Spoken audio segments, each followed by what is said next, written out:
moment, elle est stable. Nous, on est en contact avec les autorités françaises et on est en train d'organiser ce rapatriement.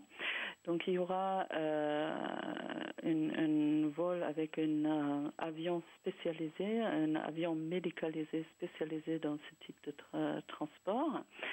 Et après, elle sera hospitalisée ici en France dans un des centres qui sont spécialisés et préparés à prendre en charge ce type de pathologie. Il y a 7-8 centres en France qui peuvent le faire. Il faut s'inquiéter pour cette jeune femme. Alors bien sûr, pour cette jeune femme, parce que la mortalité est très forte. On sait que 2 patients sur 3 en général meurent d'Ebola, donc effectivement elle est dans une situation très grave.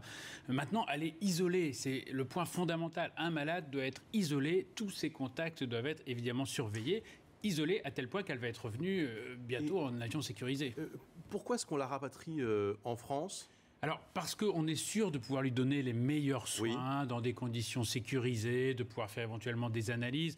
Donc, j'allais dire, on prend la sécurité maximale et c'est normal pour tous ces volontaires qui sont quand même en train d'essayer de lutter contre un fléau. Elle va être soignée où ? Alors on ne sait pas encore, il y a 9 hôpitaux, probablement à l'hôpital Bichat, mais on ne sait pas encore officiellement où ça va se passer, parce qu'ils ont des chambres d'isolement, parce qu'entre l'avion où elle va être isolée, même dans une tente à l'intérieur de l'avion, l'ambulance où elle sera isolée et les ambulanciers protégés, et l'hôpital où elle sera dans une chambre d'isolement, il faut que la chaîne soit parfaite, pas une goutte de liquide biologique, pas une larme ne doit s'échapper, parce que c'est bourré de virus Ebola qui est très contagieux. Et on a les moyens de traiter ce genre de cas dans un hôpital comme Bichat, par exemple, si c'est celui-ci qui... Alors, on entre dans de la réanimation, c'est-à-dire que parfois, avec le virus qui atteint les muqueuses, par exemple, il peut y avoir des difficultés à s'alimenter, même à boire de l'eau. Donc, on doit être réhydraté, évidemment, on doit être nourri par perfusion. Donc, on a des moyens techniques très poussés, effectivement, pour manager ce genre de... Et c'est pas dangereux pour les médecins ? Alors, ça reste toujours dangereux, parce qu'effectivement, on est en contact souvent trop longtemps avec le patient. Alors là, bien sûr, pour le premier cas, on peut dire que tout va être sécurisé, qu'une rotation va être mise en place.